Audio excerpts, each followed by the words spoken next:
मिर्ज़ा ग़ुलाम अहमद कादियानी के बहुत सारे कुफरियात हैं, जिनमें से एक बहुत बड़ा कुफ्र अक़ीदा ख़त्म नबूवत का इनकार है, जिसकी वजह से मिर्ज़ा ग़ुलाम अहमद कादियानी और उसके जितने मानने वाले हैं वो काफिर और मुर्तद ठहरते हैं। अब ये बात पीछे रह जाती है कि मिर्ज़ा ग़ुलाम अहमद कादियानी वो वहाबी था कि सुन्नी, गैर मुक़ल्लिद था या कि मुक़ल्लिद। जब उसने अक़ीदा ख़त्म नबूवत का ही इनकार कर दिया तो अब चाहे वो अपने आप को सुन्नी कहे, अपने आप को हनफी कहे, अपने आप को बरेलवी कहे, जो मर्जी कहता फिरे, उसका इस्लाम के साथ कोई ताल्लुक नहीं है। अब मिर्ज़ा जेलमी क्या करता है कि मिर्ज़ा जेलमी ने मिर्ज़ा ग़ुलाम अहमद कादियानी को हनफियों के साथ जोड़ने की कोशिश की कि तो ये हमारे ही हनफी भाई हैं, तो कादियानी आज की डेट में हनफी हैं, और कहा कि मिर्ज़ा ग़ुलाम अहमद कादियानी ये हनफियों का हनफी भाई है, यानी मिर्ज़ा ग़ुलाम अहमद कादियानी सुन्नी हनफियों का हनफी भाई है, जबकि खुद हमें इल्ज़ाम दे रहा है और खुद मिर्ज़इयों को कादियानियों का अपना भाई करार देता है। कुछ कादियानी भाई कुछ अरसा पहले आए थे, कई अपने बयानात में इसने ये कहा है कि मेरे पास चंद कादियानी भाई आए। कादियानी भाई जब वो ख़त्म नबूवत के अकीदे के मुनकिर हैं, रसूलुल्लाह सल्लल्लाहु अलैहि वसल्लम के आखिरी नबी होने के मुनकिर हैं, तो उनको भाई कहने का क्या तुक बनता है? कादियानियों को वही बंदा भाई कहेगा जो परले दर्जे का बेदीन शख्स होगा, और ये काम जो है वो मिर्ज़ा जेलमी करता है, अपने बयानात में कादियानियों को अपना भाई करार देता है और इल्ज़ाम हमें देता है कि ये सुन्नी हनफियों का हनफी भाई है। जबकि अगर मिर्ज़ा ग़ुलाम अहमद कादियानी के अकायद व नज़रियात को देखा जाए, अकीदे के एतबार से मिर्ज़ा ग़ुलाम अहमद कादियानी वो वहाबी फ़िक्र से ताल्लुक़ रखता था।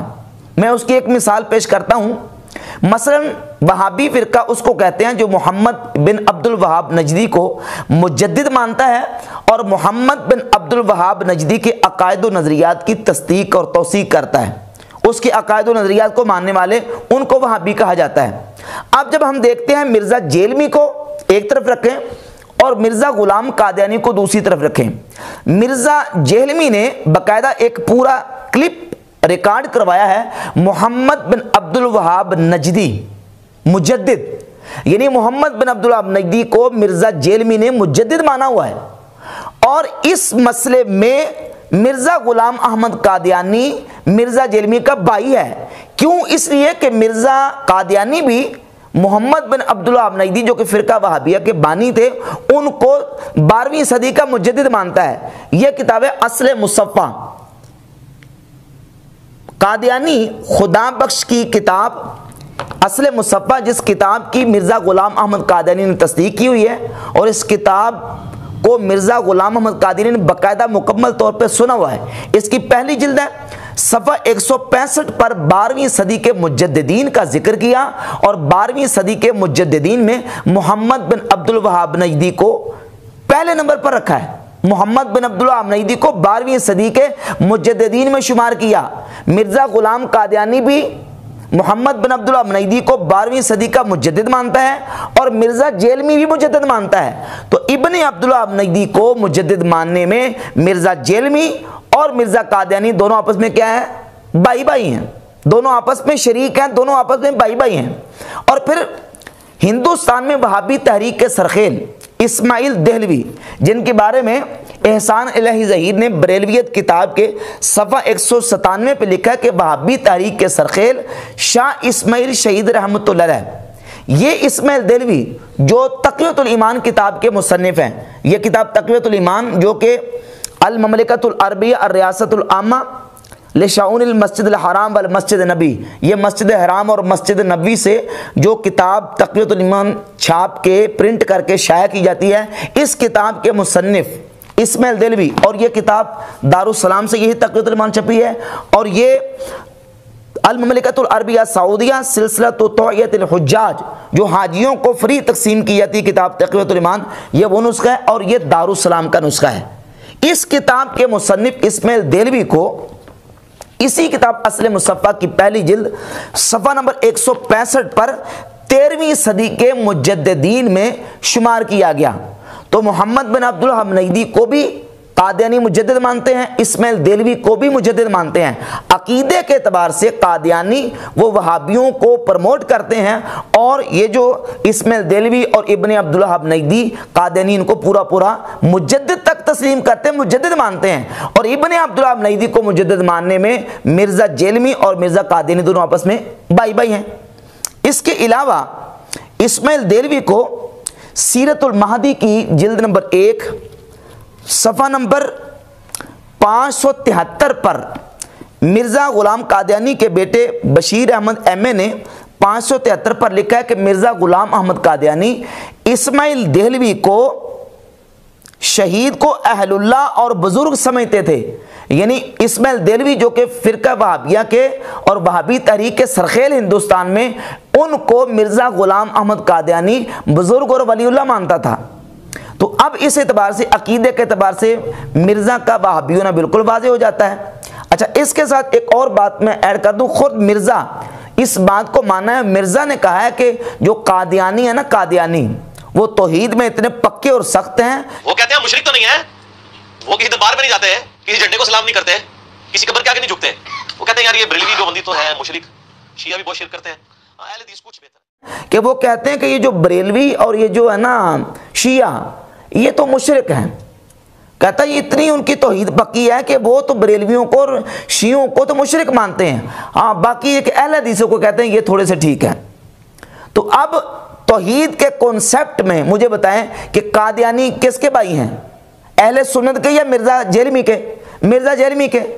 मोहम्मद बिन अब्दुल वहाब नजदी को मुजद्दिद मानने में भी कादियानी मिर्ज़ा जेलमी के भाई हैं, और तौहीद के कॉन्सेप्ट में भी कादियानी मिर्ज़ा जेलमी के भाई हैं। और बाकी रह गई ताल्लुकात के हवाले से, तो खुद कादियानियों की अपनी किताबें उठाकर देख लें। कादियानियों की किताबों में बिल्कुल उनमें से जो सरफहरिस्त ये किताब है सीरतुल महदी। इस किताब सीरतुल महदी की पहली जिल्द के सफ़ा नंबर 51 पर मिर्ज़ा ग़ुलाम कादियानी के बेटे बशीर अहमद ने वाज़े तौर पर यह बयान लिखा कि मिर्ज़ा कादियानी के वहाबी अहले हदीस उलमा से इतने अच्छे ताल्लुकात और इतने अच्छे रवाबित थे कि मिर्ज़ा कादियानी के जब रिश्ते की बात चली तो उस वक़्त अहले हदीस लड़कियों की पूरी फहरिस्त होती थी मौलवी मोहम्मद हुसैन बटालवी, जो कि मुजल्ला इशाअत-उस-सुन्ना के एडिटर थे, उनके पास, और उन्होंने अहले हदीस लड़की का रिश्ता मिर्ज़ा ग़ुलाम अहमद कादियानी को लेके दिया। और किससे लेके दिया? मिर्ज़ा ग़ुलाम अहमद कादियानी के ससुर का नाम था मीर नासिर। मीर नासिर भी अहले हदीस से, मैं वो पैरा पढ़ के सुनाता हूँ।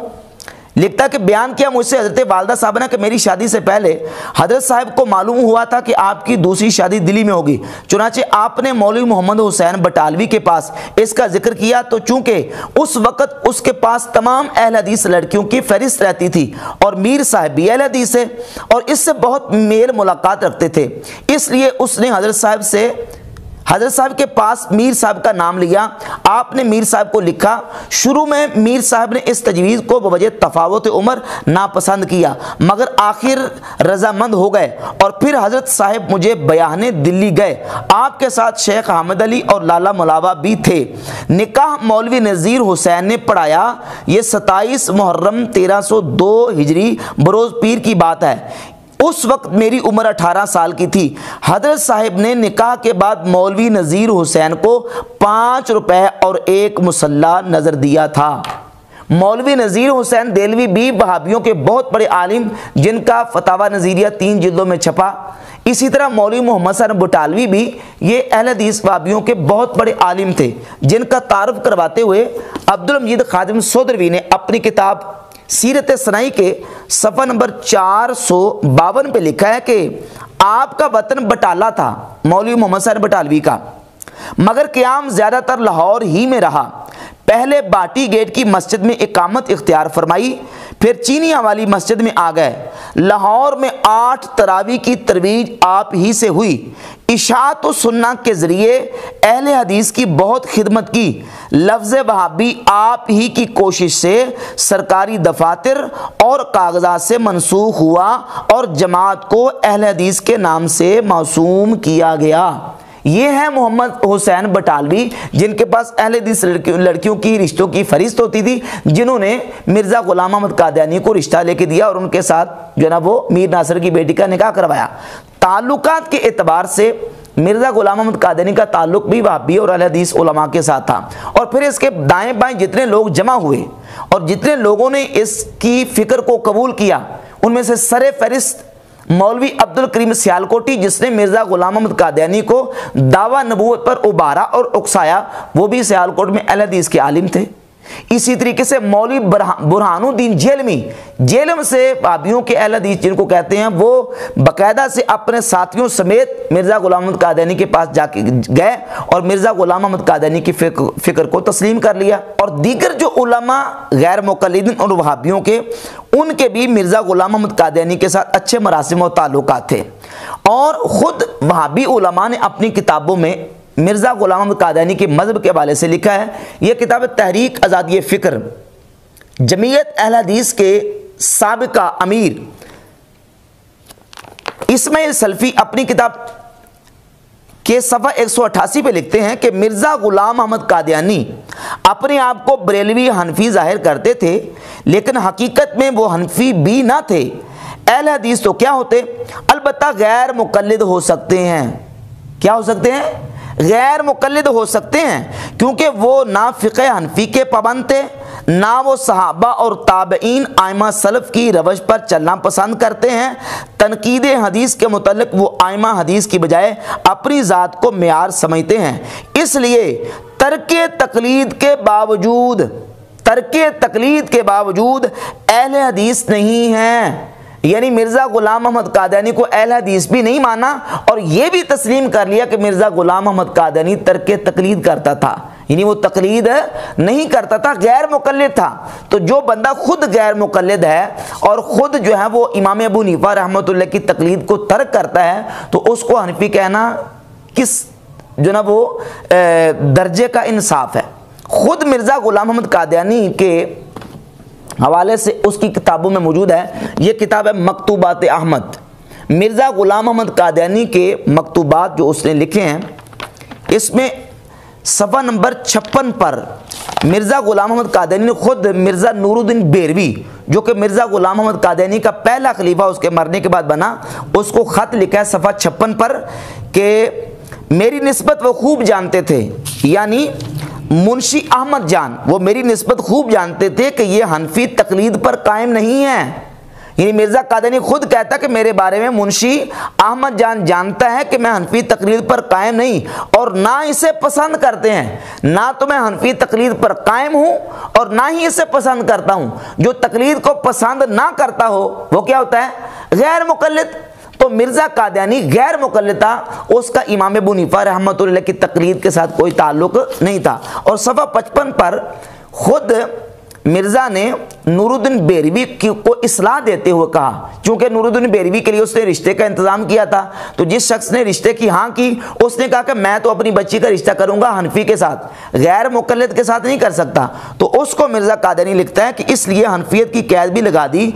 यूँ तो हनीफ़ मुस्लिमा में सब मुसलमान दाखिल हैं, यानी हनीफ़ा मुस्लिमा जो कुरान मजीद की आयत में है उस एतबार से सारे चूंकि मुसलमान हनफी हैं, तो इस एतबार से हनफी अगर कह लें तो कोई हर्ज नहीं है। और आगे जाके उसने लिखा कि मैं तकलीद को पसंद नहीं करता। तो ये तो मिर्ज़ा गुलाम अहमद कादियानी का अपना नुक्ता नज़र है। और ये एक हवाला इस सिलसिले में पेश करूँगा, ये है इशाअतुस सुन्ना। मौलवी मोहम्मद हुसैन बटालवी ने जो अपने ज़िंदगी में रिसाला शाया किया और इसकी मुख्तलिफ कई जिल्दें, तकरीबन 24 जिल्दों के करीब मेरे पास मौजूद है। इसकी जिल्द नंबर 14 के सफ़ा नंबर 148 पर मौलवी मोहम्मद हुसैन बटालवी ने मिर्ज़ा कादियानी के बारे में लिखा है कि कादियानी को अहले हदीस समझने वालों, सोचो कि वो इस सवाल के साथ अहले हदीस कहला सकता है। यानी उस वक़्त लोग खुद गैर मुक़ल्लिदीन और अहले हदीस उलमा मिर्ज़ा कादियानी को अहले हदीस समझते थे, लेकिन मौलवी मोहम्मद हुसैन बटालवी ने उसका इनकार किया और सफ़ा नंबर 246 पे जाके लिखा कि कादियानी अहले हदीस क्या एक अदना दर्जे का मुसलमान भी नहीं। कादियानी अहले हदीस तो क्या एक अदना दर्जे का मुसलमान भी नहीं, बल्कि वो दर पर्दा जिंदीक छुपा मुर्तद है। वो अहले हदीस बनकर सादा लो अहले हदीस को जिंदीक बनाना चाहता है। क्या बनकर? अहले हदीस बनकर सादा लो अहले हदीस को जिंदीक बनाना चाहता है। तो इतनी बात तो खुद इशाअत व सुन्ना के एडिटर मोहम्मद हसन बटालवी भी मान गए कि मिर्जा कादियानी अपने आप को शो अहले हदीस करता था, अपने आप को इमाम अबू हनीफा का मुकल्लिद शो नहीं करता था। इसलिए कि इमाम अबू हनीफा का अगर अपने आप को मुकल्लिद कहे तो नबूवत का दावा करके किसी मुख्तदी का इज्तिहादी मसाइल में तकलीद करके पैरोकार बनने का कोई तस्वुर ही नहीं हो सकता। जब वो खुद नबूवत का दावा कर रहे हैं तो नबूवत के दावे की मौजूदगी में वो अपने आप को इमाम अबू हनीफा का मुकल्लिद कैसे साबित कर सकता है? इसी इशाअत व सुन्ना की जिल्द नंबर 14 सफ़ा नंबर 297 पर मोहम्मद हुसैन बटालवी ने लिखा कि यह सब मुनाफिकाना चाल और अहले हदीस को फंसाने की एक जाल नहीं तो और क्या है। कादियानी को अहले हदीस और कायले हदीस जानने वालों अब भी इसके मुनकिर सेहत सही है उनमें कोई शक करोगे? यानी उस वक़्त खुद गैर मुक़ल्लिदीन ये जानते मानते थे कि मिर्ज़ा ग़ुलाम अहमद कादियानी वो अहले हदीस है, लेकिन मौलवी मोहम्मद हसन बटालवी ने उसका इनकार भी किया और इकरार भी किया। ये इशाअत व सुन्ना की जिल्द नंबर 20 है और जिल्द नंबर 20 के सफ़ा 156 पर खुद लिखता है कि वो मिर्ज़ा ग़ुलाम अहमद कादियानी अपने आप को अहले हदीस कहता है। लिखता कादियान के प्रॉफिट ने गो डायरेक्ट बिला वास्ता और बसराहत ये दावा नहीं किया था कि मैं अहले हदीस हूँ, मगर उनके डायरेक्ट बवास्ता मशाहिर जमात खुद और प्रैक्टिकली अमली तौर पर यह साबित कर दिया था कि वो अहले हदीस था। मिर्ज़ा ग़ुलाम अहमद कादियानी और उसकी जमात ने अमली तौर पर यह साबित कर दिया था कि वो अहले हदीस था। और ये है मिर्ज़ा ग़ुलाम अहमद कादियानी का शागिर्द और उसका मुरीद डॉक्टर बशारत अहमद। उसने मिर्ज़ा ग़ुलाम अहमद कादियानी के हालात ज़िंदगी पर 2 जिल्दों में किताब लिखी है मुजद्दिद आज़म। मुजद्दिद आज़म की जिल्द नंबर 2 सफ़ा नंबर 917 पे लिखता है, खुद मिर्ज़ा ग़ुलाम अहमद कादियानी का बयान नकल किया कि याद रखें कि हमारी जमात बनिस्बत अब्दुल्ला के अहले हदीस से अक़रब है। यानी अब्दुल्ला चकड़ालवी की बनिस्बत हमारी जमात कादियानी ये अहले हदीस के ज़्यादा करीब है और अब्दुल्ला चकड़ालवी के बेहुदा ख्यालात से हमें कुछ भी मुनासबत नहीं। ये सारे हवालाजात बिल्कुल वाज़े तौर पर ये बात साबित करते हैं कि मिर्ज़ा ग़ुलाम अहमद कादियानी का हनफियत के साथ कोई ताल्लुक़ नहीं था। हाँ, अलबत्ता ये है कि वो अपने आप को अहले हदीस ज़रूर शो करता था और तकलीद तो बिल्कुल उसका कोई तसव्वुर ही नहीं करता था। बल्कि इस हवाले से एक मैं हवाला पेश करूंगा, वो इसलिए कि जो मोहम्मद हुसैन बटालवी है ना, वाहबी आलिम, ये अपने आप को हनफी अहले हदीस कहता था। ये है फतावा अहले हदीस। फतावा अहले हदीस की जिल्द नंबर अव्वल और सफ़ा नंबर 108 पे मौलवी अब्दुल्ला रोपड़ी ने लिखा है कि मौलाना मोहम्मद हुसैन बटालवी मरहूम जिस माना से हनफी अहले हदीस कहलाए, इस माना से तकलीद शख्सी की शरई हैसियत कुछ नहीं रहती, क्योंकि अहले हदीस के साथ हनफियत के इजाफा का सिर्फ ये मतलब है कि जो मसला कुरान व हदीस से ना मिले इसमें अपनी राय से किसी इमाम का कौल ले लेना बेहतर है। और हिंदुस्तान में चूँकि हनफी मज़हब ज़्यादा मुरव्वज है, इसलिए उन्हीं की मुआफ़क़त उनको अनसब मालूम हुई। तो ख़ुद इशाअत व सुन्ना के एडिटर मौलवी मोहम्मद हुसैन बटालवी भी अपने आप को हनफी अहले हदीस कहते थे। तो ये सारे दलाइल वाज़े करते हैं कि मिर्ज़ा ग़ुलाम अहमद कादियानी जो ना वो अकीदे में बिल्कुल वाबी था और फ़िकी मसाइल में वो गैर मुक़ल्लिद था। रफ़ा दैन हो या फ़ाता खल्फ़ल इमाम, इन तमाम मसाइल में वो अपना नुक्ता नज़र और मौक़िफ़ जो है वो अपने नज़रिए और अकीदे के मुताबिक रखता था, इमाम अबू हनीफ़ा की तक़लीद में नहीं। यही वजह है कि ये सीरतुल महदी के पहली जिल्द के सफ़ा नंबर 147 पर यह बात वाज़े तौर पर लिखी है मिर्ज़ा के बेटे ने कि हम अहमदियों में हज़रत साहब के ज़माना में भी और आपके बाद भी यह तरीक़ अमल रहा है कि इन बातों में कोई एक दूसरे पर गिरफ्त नहीं करता। बाज़ आमीन बिल जहर कहते हैं, बाज़ नहीं कहते, यानी ऊंची आमीन। बाज़ रफ़ा यदैन करते हैं, अक्सर नहीं करते। बाज बिस्मिल्लाह बिलजहर पढ़ते हैं, अक्सर नहीं पढ़ते। और हजरत साहब फरमाते थे, यानी मिर्ज़ा कादियानी, कि दरअसल ये तमाम तरीक़ हज़रत सल्लल्लाहु अलैहि वसल्लम से साबित हैं। तो वो मिर्ज़ा ग़ुलाम अहमद कादियानी के बयान के मुताबिक रफ़ाइदन करते भी थे, नहीं भी करते, ऊंची आमीन कहते भी, नहीं भी कहते। और बाकी रह गई फातिहा खल्फ़ुल इमाम। तो फातिहा खल्फ़ुल इमाम यानी इमाम के पीछे सूरत फातिहा पढ़ने के मसले पर मिर्ज़ा ग़ुलाम अहमद कादियानी बाकायदा से अपने मुरीदों को और अपने मानने वालों को बाकायदा इसकी तरगीब देता था कि तुमने इमाम के पीछे सूरत फातिहा पढ़नी है। इसी किताब के सफ़ा नंबर 564 पे मौजूद है कि खाकसर अर्ज करता है कि फातिहा खल्फ़ुल इमाम वाली बात तो हजरत साहिब से मुतवातिर साबित है, यानी इमाम के पीछे फातिहा पढ़ने वाली बात जो है वो मिर्ज़ा कादियानी से मुतवातिरन साबित है कि वो इसकी तरगीब देता था। अब यहाँ मिर्ज़ा जेलमी ये कहता है कि वो बाकी रफ़ाइदा नहीं करता था, फातिहा खल्फ़ुल इमाम पढ़ता था, सिर्फ उसमें हनफियों से उसका तफर्रुद था। भाई हनफियों के साथ तफर्रुद क्यों था? इसलिए कि वो हनफी था ही नहीं, वो अपने ज़हन के मुताबिक अमल करता था। इसी तरह वो रफ़ाइदैन के मसले में भी अपना जो नज़रिया है वो अपने ज़हन के मुताबिक अमल करता था।